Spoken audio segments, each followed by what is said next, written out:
வேளமிளைஞனாகிய எல்லாம் வல்ல ஸ்ரீ கடகாசலமூர்த்தி பெருமானுடைய திருவருளினால் வெளிவந்து கொண்டிருக்கும் இந்த ஞான சாரலில் என்னுடைய வாழ்வில் நடந்த ஞான பயணம் என்று சில விஷயங்களை கூறியிருந்தேன்.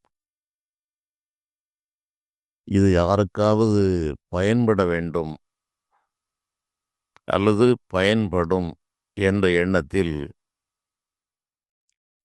இறைவன் இது போன்ற செய்திகளை என் மூலமாக வெளியே கொண்டு வருகிறார். நான் எழுதிய சில நூல்களிலும் இந்த அனுபவங்களை சிறிதளவு வெளிப்படுத்தி இருக்கிறேன். ஏன் இதற்காக இந்த அனுபவங்களை எல்லாம் சொல்ல வேண்டும் என்றால்,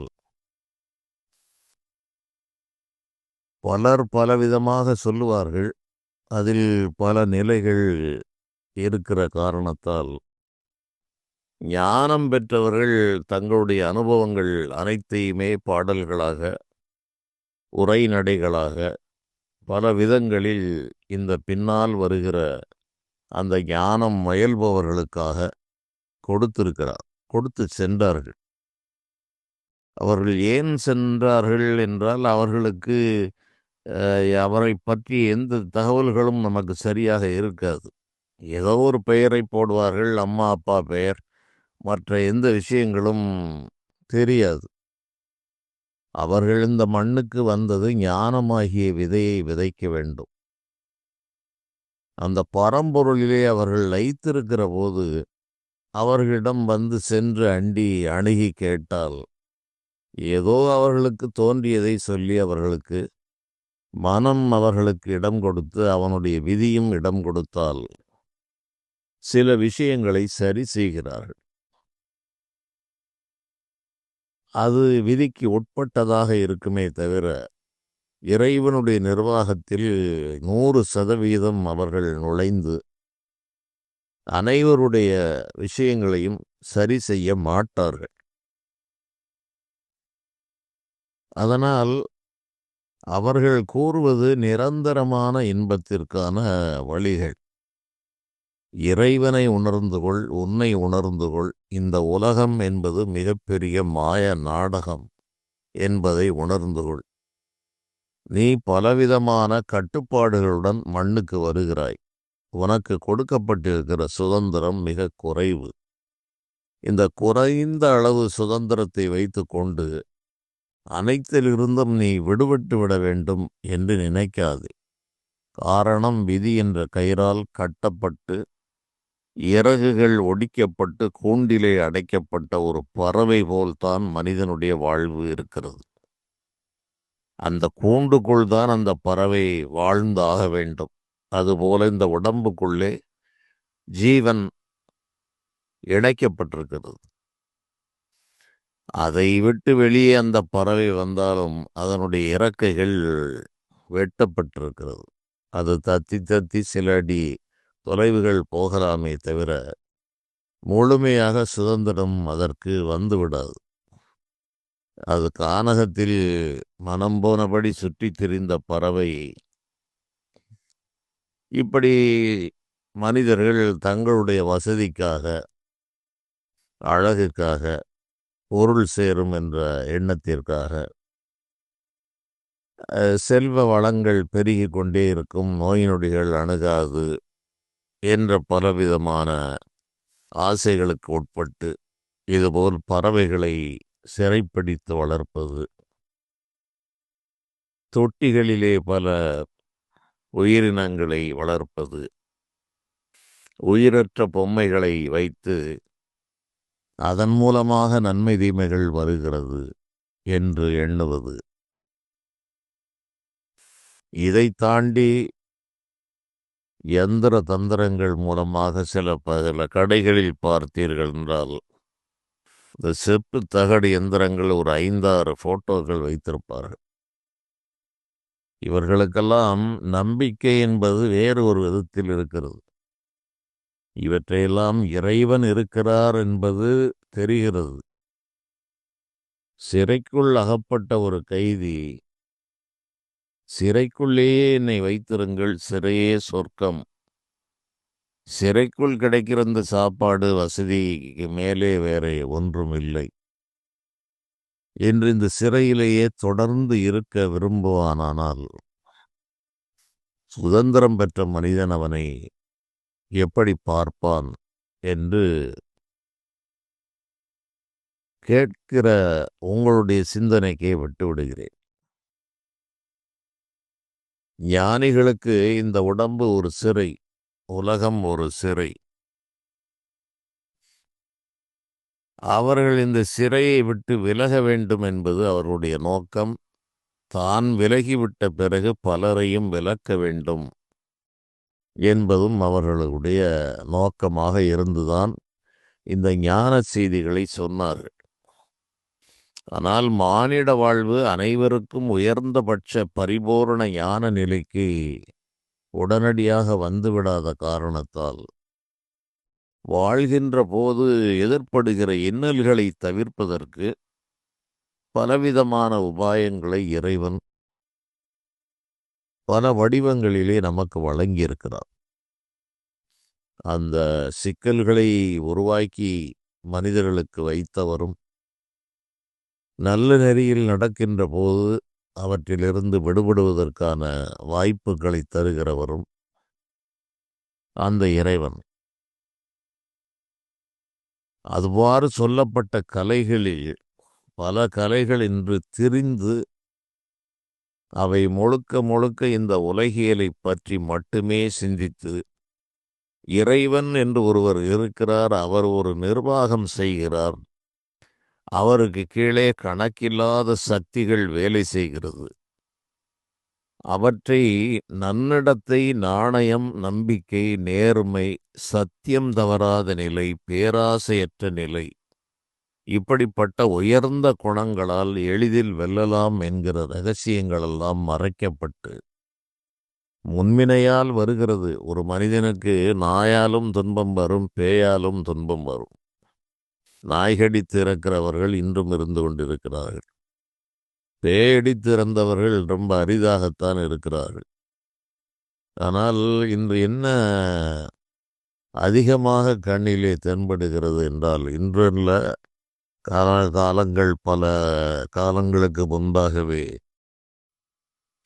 இந்த பேய் பற்றிய நம்பிக்கைகளும் நம் மாந்திரீகம் பற்றிய நம்பிக்கைகளும் கட்டுக்கதைகளாகவும் பொழுதுபோக்கிற்காகவும் அங்கங்கே சிறு வயதிலே சிறுவர்களெல்லாம் கூடி பேசுவார்கள்.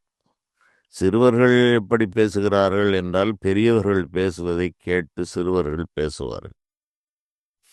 இது காலம் காலமாக நடந்து வருகிறது. காரணம், விழிப்புணர்வு இல்லாத ஒரு காரணத்தால் இவைகள் நடக்கிறது. பேய் என்று நான் ஏற்கனவே கூறியிருக்கலாம். பேய் என்று ஒன்று தனியாக இல்லை. வாழுகின்ற மனிதனே பேயாகத்தான் இருக்கிறான். அந்த வாழுகின்ற மனிதனில் பேய்தான் வாழ்கிறது என்பதை அனைவருமே தெரிந்து கொள்வதில்லை. தெரிந்தவர்கள் வெகு வெகு குறைவு. இந்த ஆவி உடல்தான் அனைத்து விஷயங்களையும், நுட்பமான விஷயங்களை வைத்திருக்கிறது. மாமிச உடலை பயன்படுத்தி இந்த ஆவி உடல் வாழ்கிறது. ஆவி உடலில்தான் மனம் என்பதும் இருக்கிறது. பலவிதமான சக்கரங்களும், இடைகளை, பிங்கலை போன்ற நாடிகளும், பல்வேறு உறுப்புகள் அனைத்தும் இந்த ஆவி உடலிலே அப்படியே பிரதிபலித்துத்தான் இருக்கும். அது பொறிபுலன் என்று அந்த யோகத்திலே சொல்லுவார்கள்.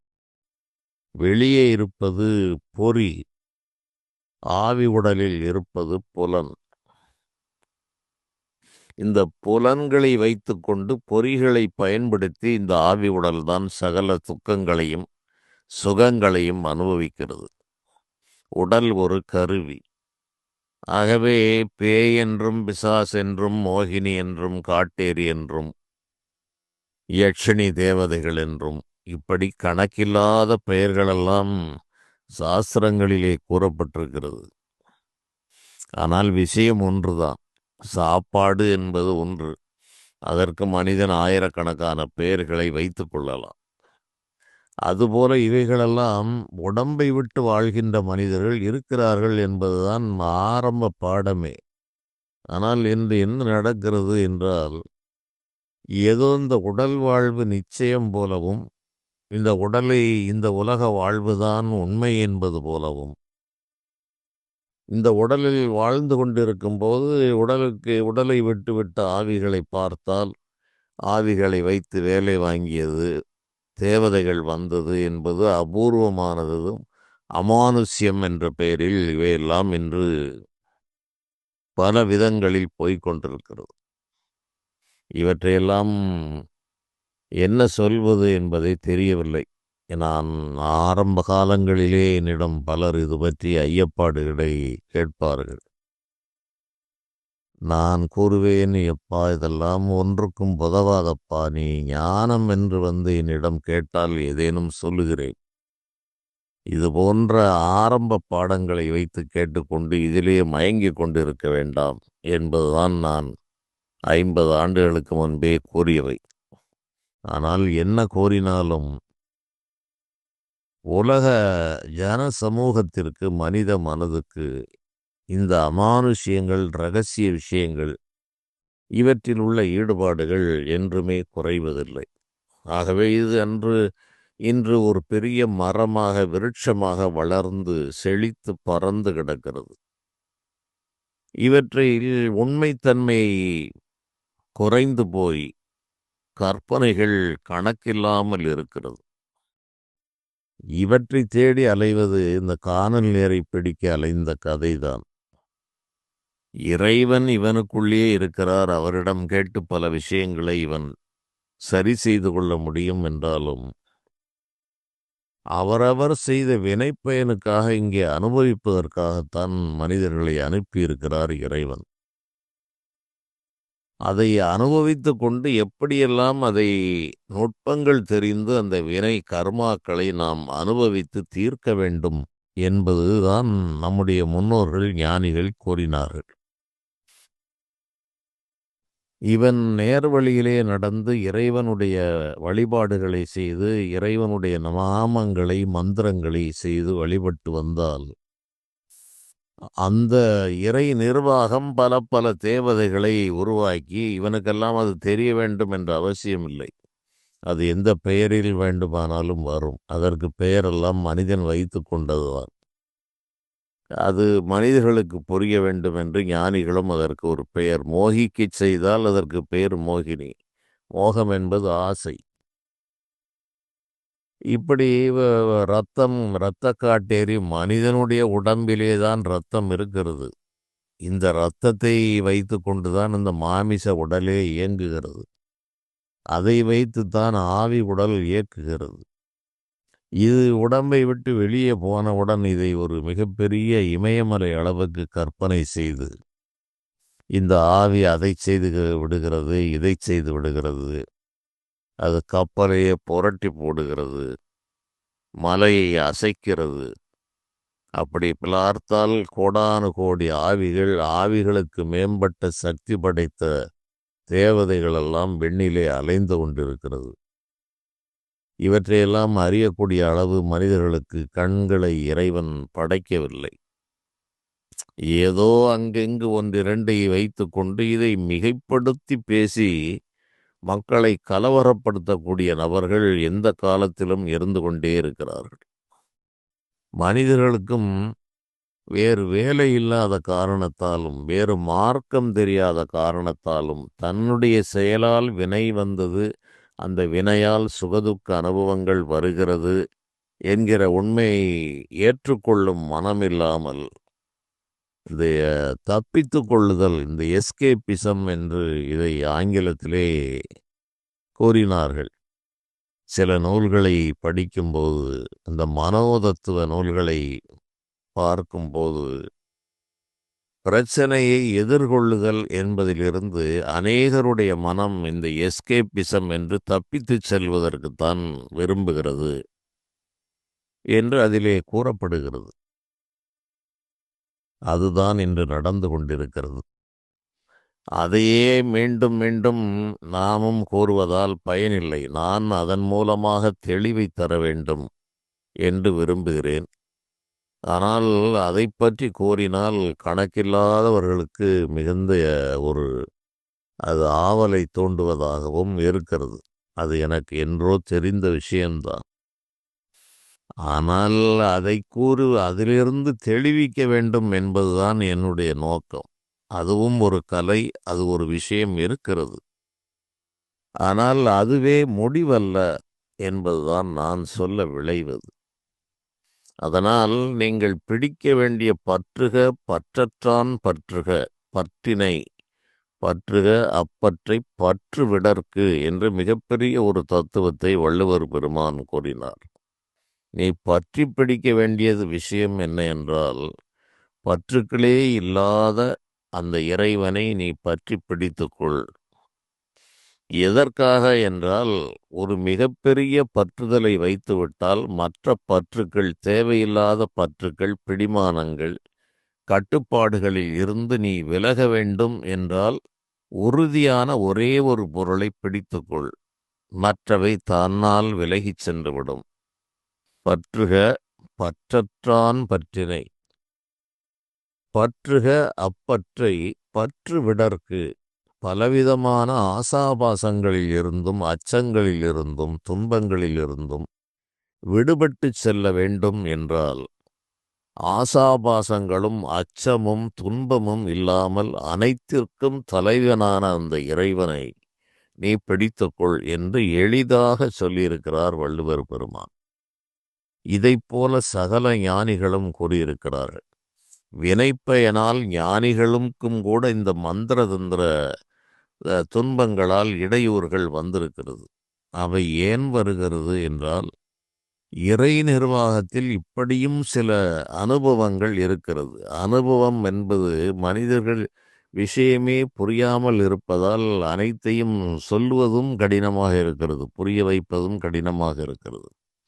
இந்த வாழ்க்கையே ஒரு மாயத்தில் இவன் அனுபவிக்கிறான். இவன் அனுபவிக்கிறான் என்றால் இவன் யார் என்பதே இவனுக்கு தெரியாது.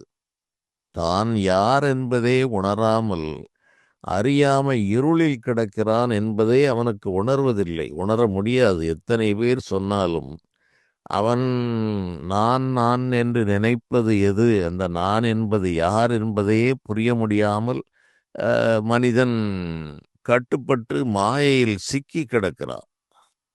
இந்த மாயையிலே சிக்கி கிடக்கிற மனிதனை தெளிவிப்பது என்பது அவ்வளவு சுலபமான வேலை அல்ல. அன்றிலிருந்து இன்று வரை ஞானிகளெல்லாம் ஆயிரக்கணக்கான பாடல்களிலே முழங்கிய போதும்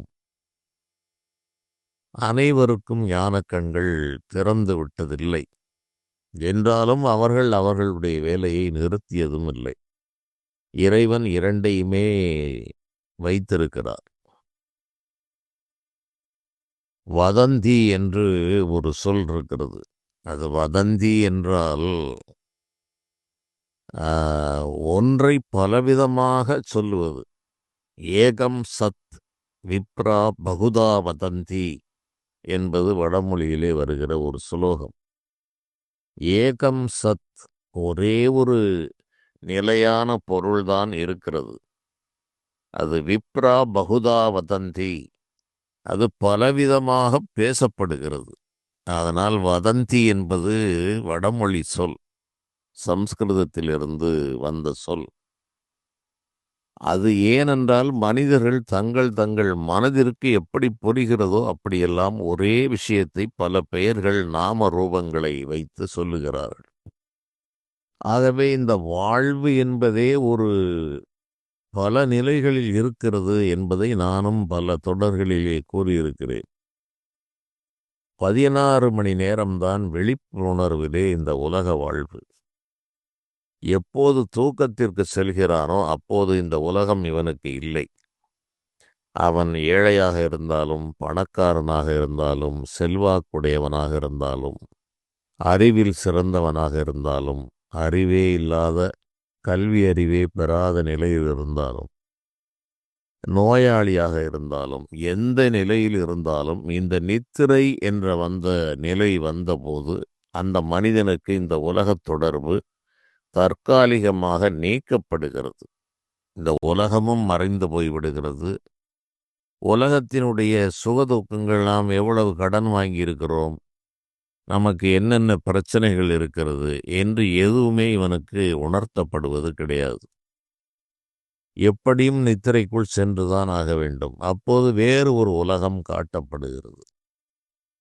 இந்த சூட்சும உடல்தான் அந்த கனவிலே வாழ்கிறது என்பதையே மனிதர்களில் பலர் அறியாமல் இருக்கிறார்கள். கனவு நிலை வாழ்வும் ஒரு வாழ்வு. அதனால்தான் ஜாக்கிரம் சொப்பன அவஸ்தை என்று சொன்னார்கள்.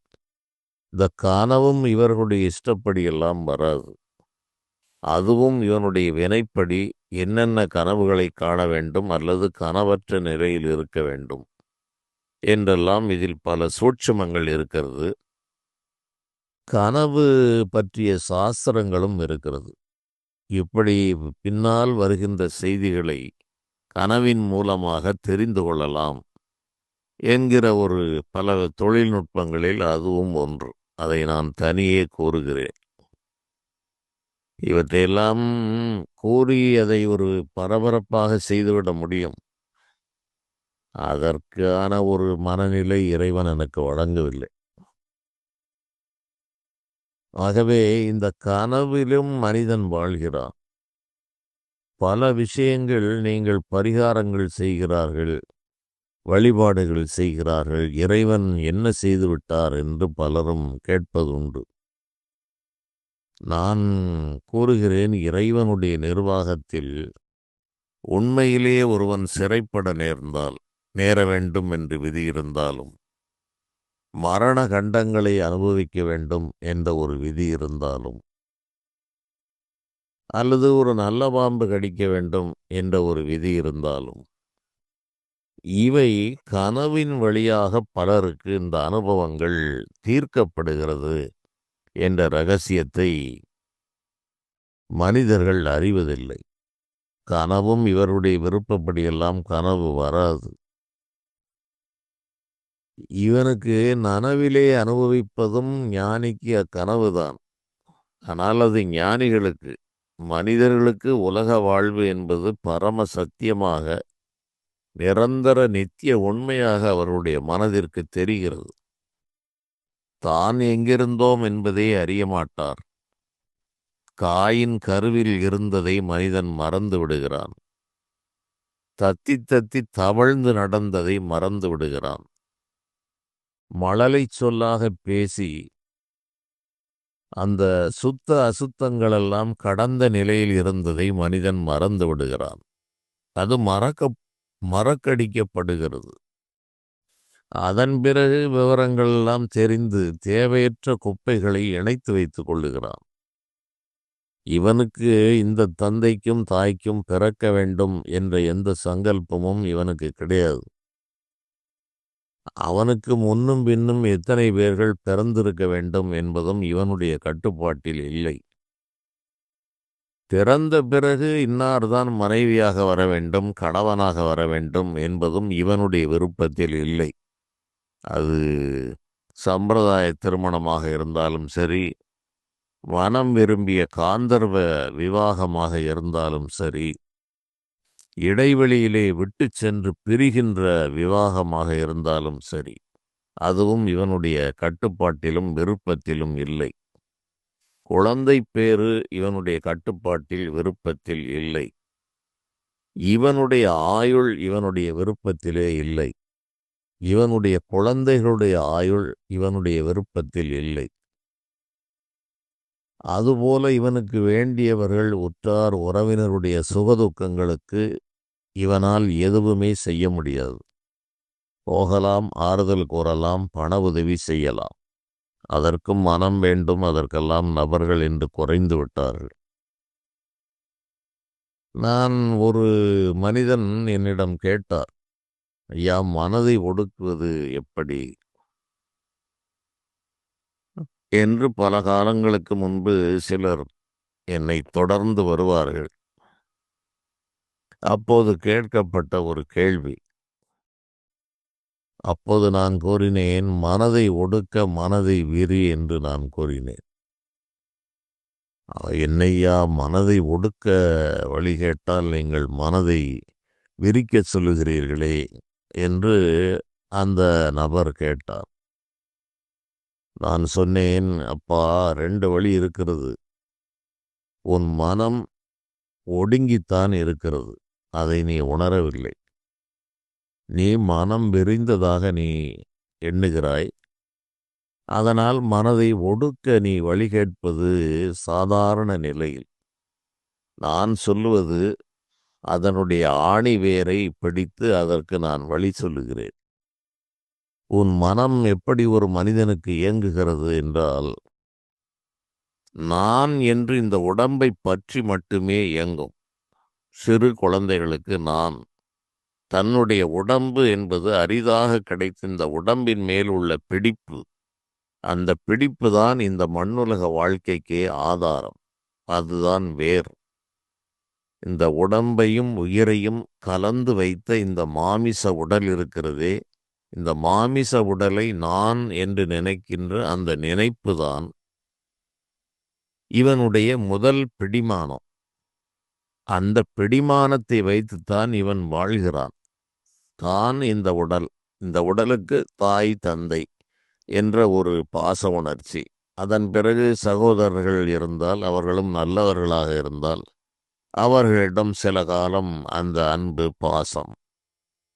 அதன் பிறகு இவற்றில் யாரையும் இவன் அறிந்தது கிடையாது. அதன் பிறகு பள்ளி பாடம், படிப்பு, கல்லூரி என்றெல்லாம் போய் பல நபர்களை பார்க்கிறான்.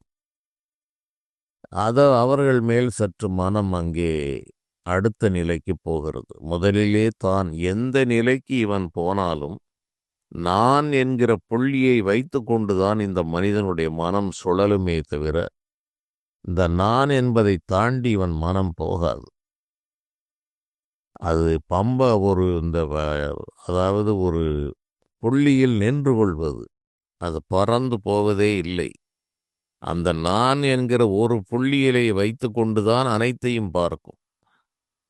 அதன் பிறகு எங்கிருந்தோ யாருக்கோ பிறந்த ஒரு பெண்ணை விரும்பியோ அல்லது ஏற்பாடு செய்தோ திருமணத்தை முடிக்கிறார். அந்த பெண்ணை பற்றியும் தெரியாது. அது இவர்கள் ஏற்பாடு செய்து வைத்தாலும் முன்னும் பின்னும் தெரியாது. பிறகு எப்படியோ குழந்தைகள் பிறக்கிறது. அதுவும் இவனுக்கு தெரியாது.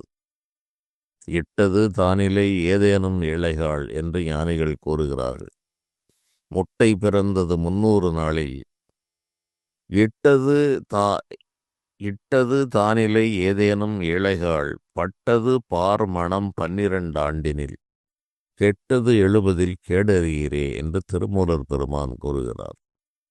இந்த கருமுட்டை ஆணிடம் சுக்கிலம், பெண்ணிடம் சுரோனிதம் என்ற கருமுட்டைகள் சேர்ந்து முட்டை பிறந்தது. அது ஒரு மாமிச உடலாக உருப்பெற்று பிறந்தது 300 நாளினில். அது ஏதோ இவன் விருப்பப்படி வந்ததல்ல. இட்டது தானிலை ஏதேனும் ஏழைகாள். அது பிறந்து வளர்ந்து அவருடைய காலத்திலே 12 வயது வரைக்கும் ஒரு மனிதன் கள்ளம் கபடம் இல்லாமல் இருந்திருக்கிறான் என்று நம்மால் ஊகித்து உணர முடிகிறது. பட்டது பார் மணம் 12 ஆண்டினில். இந்த உலக வாசனையிலே 12 வயதிலே அவன் மனம் சிக்குகிறது என்று கூறுகிறார். இப்போது 2 வயதிலே உலக வாழ்விலே சிக்கிவிடுகிறது என்பதை நம்மால் பார்க்க முடிகிறது. குழந்தைகளுக்கு இவர்களும் அப்படி அதை தயாரிக்கிறார்கள். அது இயற்கையாகவே சூழ்நிலையை பொறுத்து அது 2 வயதிலிருந்தே இந்த பார்த்த உலகத்தில் மூழ்கி விடுகிறது. கெட்டது 70 கேடறிகிறே. 70 வயது வரை ஓடிக்கொண்டிருந்த உடம்பு அதன் பிறகு ஒத்துழைக்க மறுக்கிறது. பல நோய்கள் வருகிறது. அதன் பிறகு வாழ்ந்ததெல்லாம் அவரவர் விதிப்படி என்று அதோடு கதை முடிந்து போகிறது.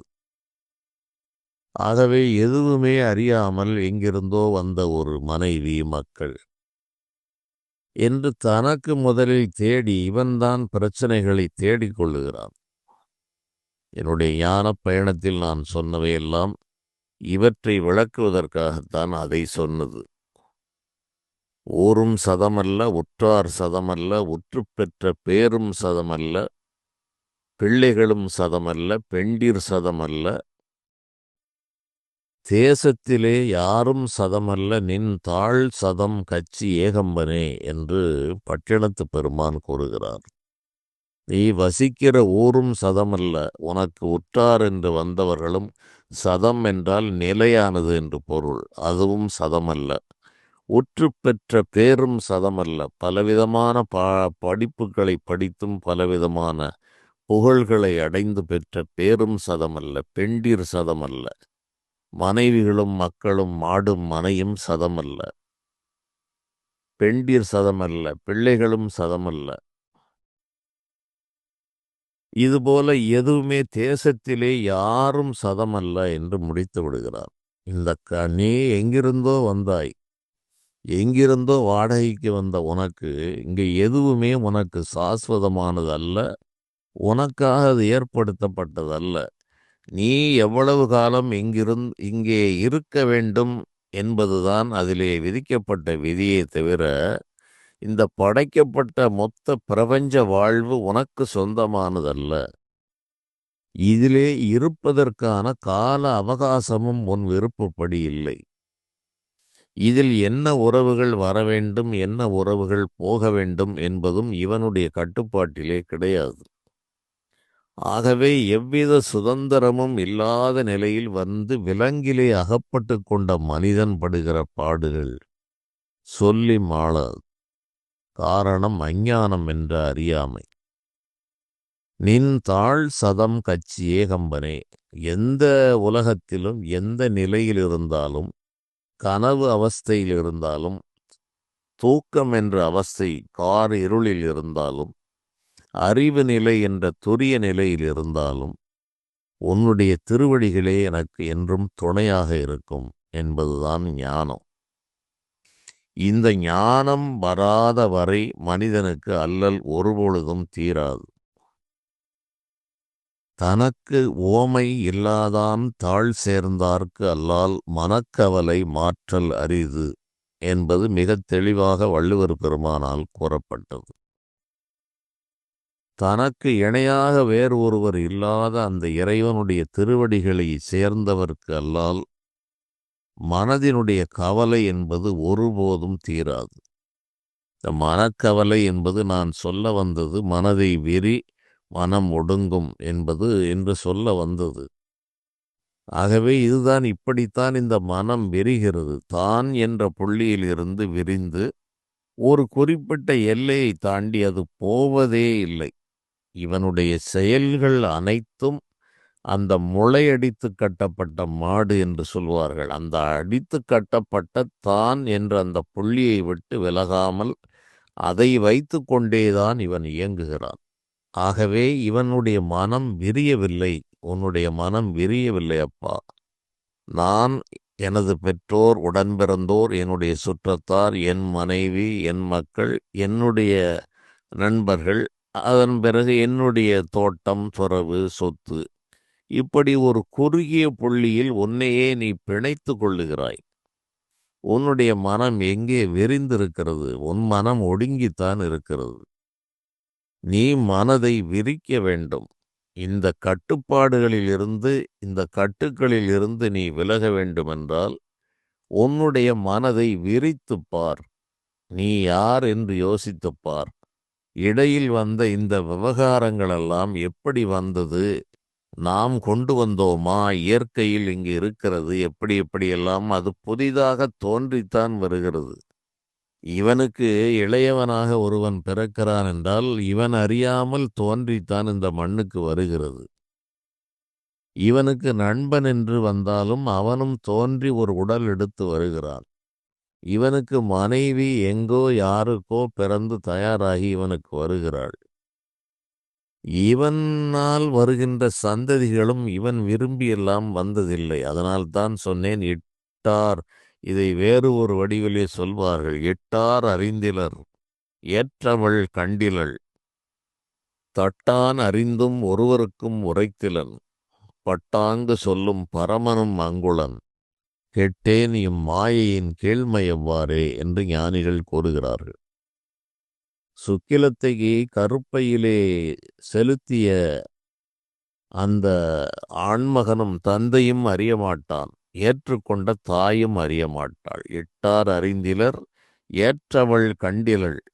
அவளுக்கும் இது ஆண் பிறக்கிறதா பெண் பிறக்கிறதா, என்னென்ன விதியை கொண்டு இவை பிறக்கிறது என்பது இந்த 2 பேரும் இந்த விஷயங்களை அறிந்திருக்கவில்லை.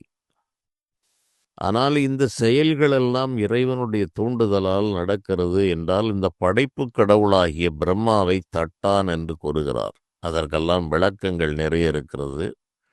தட்டான் அறிந்தும் ஒருவருக்கும் உரைத்திலன். அவனுக்கு தெரியும் இது என்னென்ன சுகதுக்கங்களை அனுபவிக்கப் போகிறது என்று அவன்தான் வினைப்பட்டியலை பார்த்து அவர் நிர்ணயிக்கிறார்.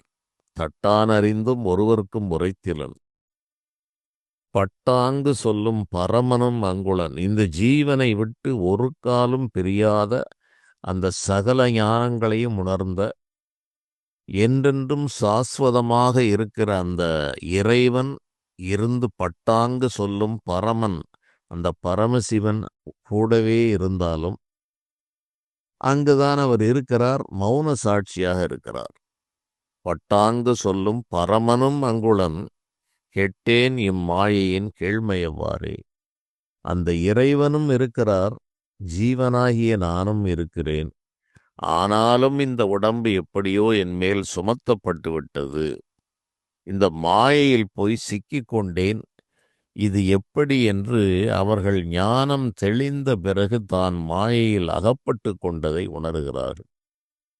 புதைகுழியில் இருந்து, சிறைக்குள் இருந்து, துன்பத்திற்குள் இருந்து அதிலேயே உழன்று கொண்டிருப்பவன் விடுதலையை பற்றி அவனுக்கு எந்த விதமான ஞானமும் இல்லை. விடுதலை பெற்ற பிறகுதான் தான் சிறைப்பட்டிருந்தோம், தான் சுழலிலே அகப்பட்டிருந்தோம் என்பதே தெரிகிறது. அதுதான் இறைவன் வைத்த ஒரு மாய சூழ்ச்சி. இந்த மாய சூழ்ச்சிகளில் இருந்து விலகிச் சென்று இந்த சிக்கல்களில் இருந்து தப்பித்து கொண்டால் அவன் பரமானந்தத்தை அனுபவிக்கிறான். இவன் எனது எனது என்று புள்ளியை சுருக்கி கொண்டே போன காரணத்தால் மனதை விரிவாக்கி இங்கு எதுவும் யாருக்கும் சொந்தமும் இல்லை, யாருக்கும் இது சாஸ்வதமாக இருக்கப் போவதும் இல்லை, இன்பமும் சாஸ்வதமாக நிலையாக இருக்காது, துன்பமும் நிலையாக இருக்காது, வறுமையும் நிலையாக இருக்காது, வளமையான வாழ்வும் நிலையாக இருக்காது. இது கண் முன்னால் இறைவன் வைக்கிற மிகப்பெரிய ஒரு மாயக்கூத்து. சிறிது காலம் ஆடுகிறான். எதுவும் யாருக்கும் சொந்தமே இல்லை, ஒருபோதும் சொந்தமாகாது.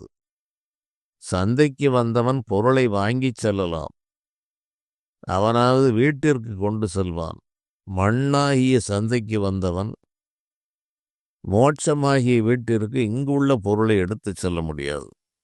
கல்வினை தீவினைகளை வேண்டுமானால் நுட்பமாக எடுத்துச் செல்லலாம், மற்ற எந்த விஷயங்களும் இவனோடு வராது என்ற அளவில் காலம் கடந்து விட்டது. என்ற அளவில் இன்றைய உரையை நான் நிறைவு செய்கிறேன். இப்படித்தான் சொல்ல வேண்டும். இப்படி சொல்வதுதான் நிரந்தரமான நோய்க்கு தீர்வு. சும்மா ஏதோ பொழுதுபோக்கிற்காக எல்லோரும் சொல்கிறார்கள் என்று நானும் சொல்வதற்காக இறைவன் என்னை வைக்கவில்லை. அடிப்படையான பல உண்மைகளை நான் கூறுகிறேன். அவற்றை நீங்கள் தெரிந்து கொண்டால், கவனமாக கேட்டுக்கொண்டால், இந்த மாய பிரபஞ்ச வாழ்விலிருந்தே நீங்கள் தப்பிவிடலாம். எதற்கும் வருத்தம் என்பதே உங்களுக்கு வராது. பிள்ளைக்கு எப்போது கல்யாணம் ஆகிறது, ஆகவே இல்லையே, குழந்தை பாக்கியம் கிடைக்கவில்லையே, வேலை கிடைக்கவில்லையே, அதற்கு என்ன செய்ய போகிறோம், இதற்கு என்ன செய்ய போகிறோம். இதுதான் மனித வாழ்விலே அடிப்படையாக பிரதானமாக அனைவரையும் ஆட்டி படைக்கிற கவலைகள். இந்த கவலைகளுக்கு வழி சொல்லுகிறேன் என்றுதான் பல பல விஷயங்கள் எல்லாம் போதிக்கப்படுகிறது. ஆனால் நான் தெளிவை தர இறைவன் ஞானிகளை வைத்தார். எனக்கு அது ஒரு வேலையாக கொடுத்த காரணத்தால் என்னிடம் கேட்கிறவர்களுக்கு இது பயன் தரும் என்று நான் இந்த விஷயத்தை கூறுகிறேன். வாழ்விலே நடக்கிற அனைத்து சுகதுக்கங்களையும் நான் நன்றாக அறிந்தவன். காரணம், கணக்கில்லாத நபர்களுடைய ஜாதகம், அவர்கள் அனுபவிக்கிற ஒவ்வொரு துன்பங்களையும் என்னால் அறிந்து கொள்ள முடியும், மற்றவரை விட அதிகமாக. 50 ஆண்டு காலம் இந்த ஜோதிடத்திலே எனக்கு தொடர்பு இருக்கிறது. என்னென்ன விதமான சுகதுக்கங்களில் மனிதன் அல்லல் பட்டு அலைக்கழிக்கப்படுகிறான் என்பதை நான் ஒரு ஞான நிலை தவிர இந்த ஜோதிடமே இறைவன் எனக்கு அதற்காக கொடுக்கப்பட்ட ஒரு அறிவு. இந்த ஜோதிடம் என்பது வெறும் ஏட்டிலே எழுதியது மட்டும் ஜோதிடம் என்று நான் ஏற்றுக்கொள்வதே இல்லை. இது ஒரு சிறிய குறிப்பு. விண்வெளியிலே இருக்கிற மாய விசித்திரங்கள், மனித மனம் அறிய ஒண்ணாத ரகசியங்கள் தான் ஜோதிடம். அது ஒரு மிகப்பெரிய தொழில்நுட்பம். சிக்னல்கள் மூலமாக, அலைவரிசைகள் மூலமாக மனம் என்ற கண்ணுக்கு தெரியாத விஷயத்தை கண்ணுக்கு தெரியாத அலைவீச்சுக்களால் இந்த மனித பொம்மைகள் ஆடுகிறது என்ற அளவில் இப்போது நிறைவு செய்கிறேன். மேலும் இது போன்ற செய்திகளை பார்க்கலாம். நன்றி.